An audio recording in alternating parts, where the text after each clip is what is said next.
ገና ከመታመማቸው ወራት ቀደም ብሎ ቤተ መንግስቱ ውስጥ አንድ ያልተለመደ ስብሰባ ተቀምጠዋል። የህወሓት ኢህአዴግ ፖሊት ቢሮ አባላት እንደተለመደው አለቃቸውን ለመስማት ጀሮአቸውን ቀስረዋል። አቶ መለስ ዜናዊ ያ ሁሉን ማድረግ የሚችለው መሪ፣ ለ21 ዓመታት ብረት የለበሰ ክንዱን ያሳረፈው ሰው፣ ድንገት ካፉ የለቀቃት ቃል ግን ሁሉንም በድንጋጤ አምታታቻቸው። ደክሞኛል፣ አሳርፉኝ፣ ሌላ ሰው ተኩና እኔ በምርምር ማዕከል ላገልግል። ይህ ንግግር ከመለስ ዜናዊ አንደበት ይወጣል ብሎ የገመተ ማንም አልነበረም። የስብሰባ አዳራሹ በጸጥታ ተዋጠም። ይህ እውነት ነው ወይስ እንደተለመደው መተካካት በሚል ሽፋን ያልፈለጉትን ለመመንገያ የተዘጋጀ ወጥመድ ነው? መረጃዎች እንደሚያሳዩት እንደተፈራው አልዋና ህላዌ ዮሴፍ ይህንን ሀሳብ አጥብቀው ተቃወሙ። መለስ ዜናዊ ከሌሉ ሀገር ትፈርሳለች የሚል እምነት ይሁን ወይስ እሱ ከሌለኛስ ምን እንሆናለን የሚል ስጋት ግልጽ አይደለም። መለስ ግን መልሶ አጭር ነበር። ባዮሎጂ ስራዋን ትሰራለች። ይህ ባዮሎጂ የሚለው ቃል የሞት ጥላ ማጥላት መጀመሩን የጠቆመ የመጀመሪያው የጠቅላይ ሚኒስትሩ ኮድ ነበር። ቻይናውያን ሐኪሞች ለመለስ የነገሩት መራራ እውነት ነበር። ካንሰር፣ ያውም ጊዜ የማይሰጥ ካንሰር። መለስ ዜናዊ ይህንን ያውቃሉ። ለፖሊት ቢሮ ሲናገሩ ግን ሞት ብለው ሳይሆን ድካም ብለው ነበር። የኢትዮጵያ ነገር ሰኔና ሰኞ ከሆነ መቼም ከራርሟል። ጊዜው እየገፋ ሲሄድ የመለስ አካል መክዳት ጀመረ። ያ የተለመደው የፊት ቀለም እየጠቆረ ሰውነታቸው እየመነመነም ሄደም። አሜሪካ ታትሞ ያወጣ የነበረው አንድ ጋዜጣ ወይዘሮ አዜብ አልጋ ላይ መዋል አብዝተዋል ሲል ጻፈም። ለምን ባል የሞት አክራሞት ሲጀምር ሚስት በጭንቀት መውደቋ አይቀርምና ነው ነገሩም። የአቶ መለስ ዜናዊ ጤና እጅጉን እያሽቆለቆለ በሄደበት በዛን ወቅት ዓለም አቀፍ መድረክ ላይ አንድ ድራማ ተከሰተም።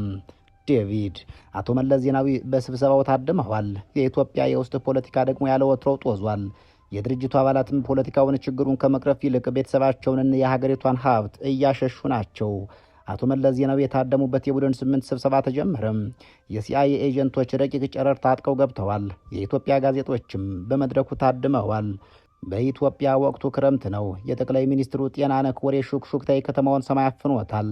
አዲስ አበባ በጥርጣሬ ጉም ታፍናለች። በዚያች ቀዝቃዛ የክረምት ወራት ከቤተ መንግስቱ አጥር በስተጀርባ የሚከናወነው ድራማ ለተራው ህዝብ የተዘጋ ምዕራፍ ነበር። መለስ ዜናዊ ታሟል፣ መለስ የጠፉ የሚሉ ጥያቄዎች እንደ ሰደድ እሳት ሲዛመቱ፣ የባለስልጣናቱ ምላሽ ግን አንድና አንድ ብቻ ነበር፣ እረፍት ላይ ናቸው።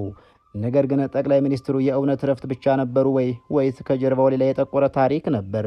ዛሬ በኢትዮጵያ ፖለቲካ ታሪክ ውስጥ ትልቁን እንቆቅልሽ የፈጠረውን ለሳምንታት የተደበቀውንና አሟሟቱ ዛሬም ድረስ በሴራ የተተበተበውን የቀድሞው ጠቅላይ ሚኒስትር አቶ መለስ ዜናዊን የመጨረሻ ቀናት ፋይል እንገልጣለን። ቻይናውያን ዶክተሮች ምን አሉ? በካምፕ ዴቪድ የተፈጠረው የጨረር ሪዳክሽን ጥቃት እውነት ይሆን? አቶ መለስ ስልጣን ለመልቀቅ ሲጠየቁ የጓዶቻቸው ምላሽ ምን ነበር? ባለቤታቸው ወይዘሮ አዜብ መስፍን ለምን መንገዳቸው ጠፋባቸው? አብራቸውን ስትቆዩ ምላሽ የምታገኙባቸው ጥያቄዎች ናቸው። አቶ መለስ ዜናዊ ቁልፍ የሚሏቸውን ባለስልጣኖቻቸውን ሰብስበው ቦታቸውን እንዲተኳቸው ቢማጸኗቸውም አይሆንም ተብለዋል። ድርጅታቸው ኢህአዴግም ሆነ ህወሓት ከሳቸው ውጭ ህይወት ያለው እንዳልሆነ ተገንዝበዋል። ቻይናውያን ሐኪሞች የነገሯቸውን የጤናቸውን ሁኔታ ይፋ ማድረግ አልፈለጉም እንጂ አቅም እያነሳቸው እንደመጣ ተገንዝበዋል። ምግብም ሆነ መጠጥ አልወሰድ ብሏቸዋል። በጊዜው ብቸኛ ሚስጥረኛቸው ባለቤታቸው አዜብ መስፍን ናቸው። ቀዳማዊት እመቤት አዜብ መስፍን የባለቤታቸው ሰሞነኛ ነገር ጤና አነስቷቸዋል። አዘውትረው ቤት መዋል ጀምረዋል። ነገሩ ወደ ጭንቀት እየተቀየረባቸው እንደሆነ ግን ልብ ብለዋል። ጊዜው እየገፋ ሲሄድ የመለስ አካል መክዳት ጀመረ። ያ የተለመደው የፊት ቀለም እየጠቆረ ሰውነታቸው እየመነመነም ሄደም። በወቅቱ አሜሪካ ታትሞ ያወጣ የነበረው አንድ ጋዜጣ ወይዘሮ አዜብ መስፍን አልጋ ላይ መዋል አብዝተዋል የሚል ሀተታ ይዞ የአቶ መለስ ዜናዊን የጤና መታወክ ይፋ አደረገም። ባላቸው ታመዋል። ከዚያም ባሻገር ድርጅታቸው አደጋ ላይ ነው። አለፍ ሲልም ሀገር አደጋ ላይ ወድቃለች። ከዚያ የሚከፋው ደግሞ ህወሓት እያበቃለት ነው። አዜብ መስፍን ሁሉም ነገር ተደበላልቆባቸዋል። የባላቸው ጤንነት፣ የሀገር መጻኢ ዕድል፣ የድርጅቱ ህልውና፣ ግለሰባዊ ድሎት፣ ብቸኝነት፣ የሚታመን ሰው ጦት ወዘተ ድብርት ውስጥ ከቷቸዋል።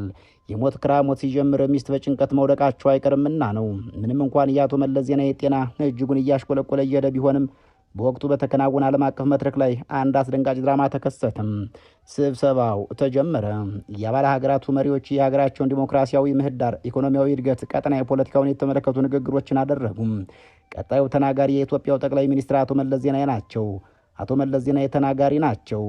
አቶ መለስ ዜናዊ የተለመደ የንግግር መጀመሪያቸውን አድርገው ጉሮሯቸውን ሲጠራርጉ መድረኩ ተናጋም። ካምፕ ዴቪድ አበበ ገላው አዳራሹ በሰዎች ድምፅ ተናጋም።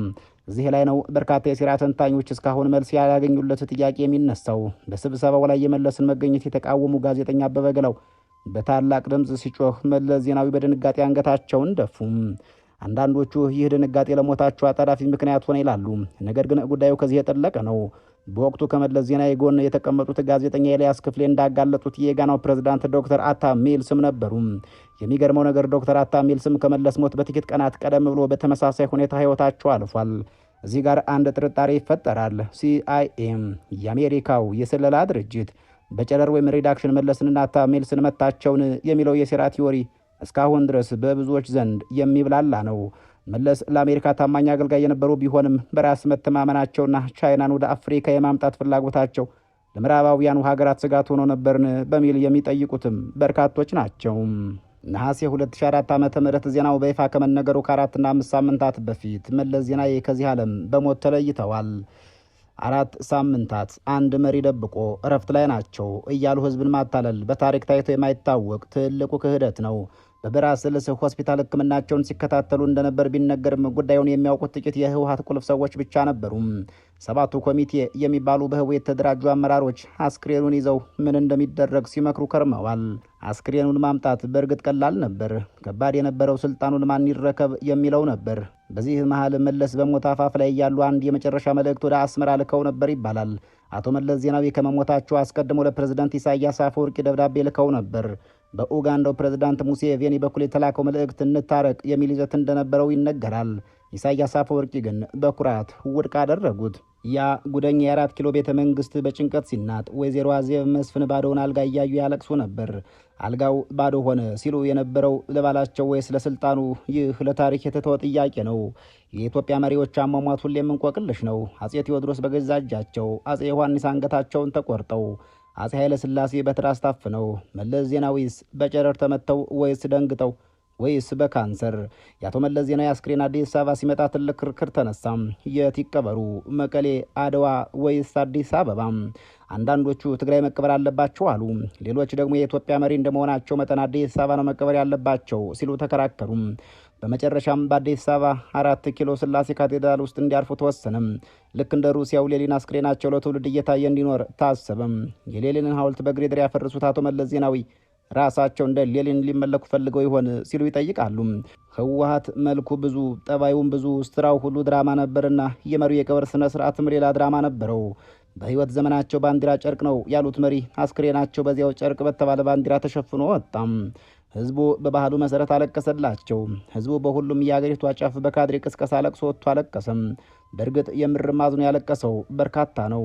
ህዝቡ ካድሬው አባታችን የት ሄዱ እያሉ ሲንከራተቱ ከጀርባው ያሉት ባለስልጣናት በሹክሹክታ ይገረሙ እንደነበር እውነቱን የሚያስታውሱ ሰዎች ይናገራሉ። አቶ መለስ ዜናዊ በእርግጥ እንደ ዘጋቢው ያሉ የገጠር ልጆችን ፊደል ያስቆጠሩ ትልቅ መሪ ናቸው። በዚያው ልክ ያልተወለደን ህፃን ፖለቲከኛ የሚያደርግ የፖለቲካ ፕሮግራም የነደፉ ፖለቲከኛም ነበሩ። የአቶ መለስ ዜናዊ ሞት የዚያን ዘመን የፖለቲካ ምዕራፍ የዘጋ አልነበረም። ብዙ ጥያቄዎችን ክፍት አድርጎ ያለፈ ሚስጥረኛ መሪ ሚስጥረኛ ሞት ነበር እንጂ እንደ ጀኔራል አማናንዶም እንደ አጼ ዮሐንስ የመለስ መጨረሻ ባዛዛኝ ሁኔታ ተጠናቀቀም። ሁሉም ስልጣን፣ ጉልበትና ተንኮል በመጨረሻው ሰዓት ከባዮሎጂ አላዳኗቸውም። ማንም ሰው ምንም ያህል ሀያል ቢሆን የመጨረሻዋ ሰዓት ስትደርስ ብቻውን ነው። በቤተ መንግስት ውስጥ የተጠነሰሰው ሴራ፣ የተደበቀው ህመምና በመጨረሻም የተገለጠው መርዶ የኢትዮጵያን የፖለቲካ ታሪክ የጨለማ ገጾች አካል ሆነው ተመዝግቧል። መለስን የገደለው ካንሰር ነው ወይስ ያበበ ገላው ጩኸት ነው ወይስ የምዕራባውያኑ ጨረር ወይም ሪዳክሽን ጥቃት ነው?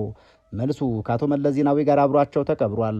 ታሪክ ግን አንድ ቀን ጊዜውን ጠብቆ እውነቱን ያወጣዋል። የቤተ መንግስቱ ግድግዳዎች የሰሙትን፣ የብራስልስ ሆስፒታል የመዘገበውን፣ እንዲሁም በዚያች የክረምት ወራት የተጠነሰሰውን ሴራ ወደፊት በግልጽ የምናየው ይሆናል። እስከዚያው ግን አንድ ነገር እርግጠኛ ነን፣ በኢትዮጵያ ምድር ስልጣን በሰላም ተላልፎ አያውቅም። የመሪዎች ፍጻሜ አሳዛኝ ነው። መለስ ዜናዊም ከዚህ የታሪክ ውደት አላመለጡም። ይህ የተገለጠ የአቶ መለስ ህይወት፣ የተሰወሩ አስክሬንና የቤተ መንግስቱ ሴራ ታሪክ ሲሆን፣ ቀጥለን የምንመለከተው ጉዳይ የአቶ መለስ ዜናዊ ሞት ያስከተለውን ድርጅታዊ፣ ሀገራዊና ፖለቲካዊ ጉዳት ነው። የአቶ መለስ ዜናዊን ሞት ተከትሎ የኢህአዴግ የፖለቲካ ፀሐይ ግርዶሽና የጂኦ ፖለቲካ ውድቀት በኢትዮጵያ ተከሰተም። ነሐሴ 14 ቀን 2004 ዓ.ም በአዲስ አበባ ሰማይ ላይ የክረምቱ ጉም ብቻ ሳይሆን ያልታወቀ የፖለቲካ ደመና ያጠላበት ወቅት ነበር። የኢትዮጵያ ፖለቲካ አርክቴክትና የኢህአዴግ ብቸኛ ሞተር የነበሩት አቶ መለስ ዜናዊ ማረፋቸው ሲሰማ በፓርቲ ውስጥ የተፈጠረው ድንጋጤ ከአንድ መሪ ሞት በላይ ነበር። እሱ የመዋቅር መናጋት ወይም ስትራክቸራል ቲርሞር ነበር። ይህንን ክስተት ተከትሎ የኢህአዴግ የገጠመውን የጂኦፖለቲካዊ ኪሳራን የመፈራረስ ሂደት እንደ ፍራንሲስ ኩኩያማ ያሉ የፖለቲካ ሳይንቲስቶች የፖለቲካ መበስበስ ብለው ይጠሩታል። አቶ መለስ ዜናዊ በህይወት በነበሩበት ወቅት ኢህአዴግን በአንድ እጃቸው የብረት ርዕዮተ ዓለም ወይም አብዮታዊ ዲሞክራሲ፣ በሌላ እጃቸው ደግሞ የልማት መንግስት ወይም ዲቨሎፕመንታል ስቴት ፍልስፍና ይዘው ይመሩ ነበር። የኦክስፎርድ ዩኒቨርሲቲ ፕሮፌሰር ክሪስቶፈር ክላፋም ዘ ሆርን ኦፍ አፍሪካ ስቴት ፎርሜሽን ኤንድ ዴሲ በሚሉትና በሌሎች ጽሁፎቻቸው ላይ እንደሚያመላክቱት የአፍሪካ ነጻ አውጪ ግንባሮች ወደ መንግስትነት ሲቀየሩ ህልውናቸው የተመሰረተው በጠንካራ መሪ ላይ ነው። አቶ መለስ ዜናዊ ሲሞቱ ለኢህአዴግ ማጣበቂያ ሆኖ ያገለግል የነበረው የአስተሳሰብ የበላይነት አብሮ ተቀበረም። ተተኪው አቶ ኃይለማርያም ደሳለኝ የመለስን ራዕይ ለማስቀጠል በእርግጥ ሞክረው ነበር። ታዲያ ኤሌክስ ዲ ዋል ዘ ሪል ፖለቲክስ ኦፍ ዘ ሆርን ኦፍ አፍሪካ በተሰኘው መጽሐፋቸው ላይ እንደገለጹት መለስ የፈጠሩት የፖለቲካ ገበያ እጅግ ውስብስብ ከመሆኑም የተነሳ ያለሳቸው ኢንተሌክቹዋል ፓወር ወይም ምሁራዊ አቅም መሪነት ስርዓቱ በራሱ ክብደት መፈራረስ ጀመረም። ኢህአዴግ አቅጣጫ አጣ፣ ልማታዊ መንግስት የሚለው ትርክት በሙስናና በኪራይ ሰብሳቢነት ትርክት ተዋጠም። በኢህአዴግ ህገ ደንብ ውስጥ ዲሞክራሲያዊ ማዕከላዊነት የሚባል የብረት ህግ ነበር። መለስ በነበሩበት ወቅት ይህ ህግ የህወሓትን የበላይነትና የሌሎችን ታዛዥነት ጠብቆ ቆይቷል። ልክ መለስ ዜናዊ እንዳለፉ በህወሓት በብአዴንና በኦህዴድና በኢህዴን መካከል የነበረው ጥርጣሬ ግድግዳው ፈረሰም። ሬኔ ለፎርት የተባሉ ፈረንሳዊ የኢትዮጵያ ፖለቲካ ተንታኝ በወቅቱ እንደጻፉት የኢህአዴግ አባል ድርጅት መሪዎች ከማዕከላዊነት ይልቅ ወደ የራሳቸው የብሔር ጓዳ ማፈግፈግ ጀመሩ። ይህም የኋላውን የኦሮማራ ወይም ኦህዴድና ብአዴን ጥምረት በድብቅ እንዲጠነሰስ ምክንያት ሆነ። ይህ በኢህአዴግ ታሪክ ታይቶ የማይታወቅ የጂኦ ፖለቲካዊ ሽግግር ነበር። ማዕከሉ ወይም ህወሓት ሲዳከም ጠርዙ ኦሮሚያና አማራ ክልል ፓርቲዎች ወደ መሀል መምጣት ጀመሩ። ይህ ሂደት ልክ በፊልም ላይ እንደሚታየው የቤተ መንግስት ሴራ፣ ተንኮል የተሞላበት ነበር። በመለስ ዜናዊ ዘመን ኢትዮጵያ የምስራቅ አፍሪካ ፖሊስ ነበረች። ሶማሊያ፣ ደቡብ ሱዳንና ሱዳን የኢትዮጵያ ይሁንታ ይፈልጉ ነበር። የአቶ መለስን ሞት ተከትሎ የመጣው የውስጥ የፖለቲካ አለመረጋጋት ግን ኢትዮጵያ ወደ ውጭ የምታየውን አይን ወደ ውስጥ እንድትመልስ አደረጋት። ይህንን ክፍተት ተጠቅመው እንደ ግብፅና ኤርትራ ያሉ ሀገራት በኢትዮጵያ ውስጥ ጉዳይ እጃቸውን ማስገባት ጀመሩ። ሃሪ ቨርሆቨን ዋተር ሲቪላይዜሽን ኤንድ ፓወር ኢን ሱዳን በሚለው መጽሐፋቸውና በግድቡ ዙሪያ ባደረጉት ትንታኔ የመለስ ሞት በህዳሴ ግድቡ ድርድር ላይ የኢትዮጵያን ዲፕሎማሲያዊ የበላይነት እንዴት እንደጠነሰሰው ያብራራሉ። መለስ ዜናዊ በግላዊ ተጽዕኖ ወይም ፐርሰናል ዲፕሎማሲ የያዙት የኃይል ሚዛን እሳቸው ሲሞቱ ተናጋ። ግብፅም አዲስ አቅም አገኘች። ሌላው የመለስ ሞት የህዝባዊ አመፅ ማዕበልና የስለላ ተቋሙ ሽንፈት በጣም አስፈሪውና ልብ አንጠልጣዩ ክፍል የደህንነት መስሪያ ቤቱን መፍረክረክ አስከተለው። በጌታቸው አሰፋ ይመራ የነበረው ይህ ተቋም መረጃዎችን ለመለስ ብቻ ያቀብል እንደነበር ይነገራል። ተጠሪነቱም ለጠቅላይ ሚኒስትር እንደሆነም የሚታወቅ ነው። ከ2007 እና 2008 ዓ.ም ጀምሮ የተቀጣጠሉ የኦሮሞ ወጣቶች ወይም ቄሮና አማራ ወጣቶች ፋኖ አመፅ የኢህአዴግን የማይደፈር ግንብ ሰባበረው። ሎቤን አለንድ ፖለቲካል ኦፍ ኢትኒክ ሲቲ ኢን ኢትዮጵያ በሚለው መጽሐፋቸው የብሔር ፌዴራሊዝም በመለስ ጠንካራች ተይዞ እንደነበርና እሳቸው ሲሞቱ ግን ስርዓቱ የፈጠረው ፍራንኬሽታይን ወይም የብሔርተኝነት ስሜት ራሱ ፈጣሪውን ወይም ኢህአዴግን መልሶ እንደበላው ተንትነው ጽፈዋል። ኢህአዴግ አመፁን በኃይል ለመፍታት ሞከረ። ነገር ግን የፓርቲው አንጎል ስለሞቱ አካሉ ወይም ወታደሩና ፖሊሱ በዘፈቀደ የሚንቀሳቀስ መስሎ ይታይ ነበር። ይህ ሁኔታ ሀገሪቱን ወደ አስቸኳይ ጊዜ አዋጅና በመጨረሻም ወደ ጠቅላይ ሚኒስትር ኃይለማርያም ስልጣን መልቀቅ አምርቶ የኢህአዴግን መቃብር ቆፈረው። የአቶ መለስ ዜናዊ ሞት ለኢህአዴግ ተራ የህይወት ህልፈት አልነበረም። የስበት ማዕከል ወይም ሴንተር ኦፍ ግራቪቲ መጥፋት ነበር እንጂ። በምሁራኑ ትንታኔ እንደተረጋገጠው ድርጅቱ የተገነባው በተቋማዊ ጥንካሬ ሳይሆን በአውራ መሪ ወይም ነጮች ቢግማን ሲንድረም በሚሉት ጥላ ስር ነበር። ያ ጥላ ሲገፈፍ የኢህአዴግ አባል ድርጅቶች እርስ በርስ ከመጠራጠርም አልፈው ወደ ጠላትነት ፈርጅ ገቡም። ውጤቱም ኢህአዴግ ከውስጥ ራሱን በራሱ በላ። የጂኦፖለቲካ አቅሙ ከሰመ። በመጨረሻም ታሪክ ሆኖ ቀረም። በፖለቲካ የመማሪያ መጽሐፍ ላይም የኢህአዴግ ዘመን ፖለቲካ በአንድ ሰው ጥንካሬ ላይ የተገነባ ስርዓት የዛ ሰው ልብ መስራት ሲያቆም አብሮ ስራውን ያቆማል በሚል የሚገለጽ ሆነም። ስለምትከታተሉን ደስ እንሰኛለን። የተሰወረውን የአቶ መለስ ዜናዊ ሞት የቃኘንበት ምዕራፍ በዚሁ ተቋጭቷል። በሌላ ተመሳሳይ ስንድት እስክንገናኝ ሰላም ይስጥልን።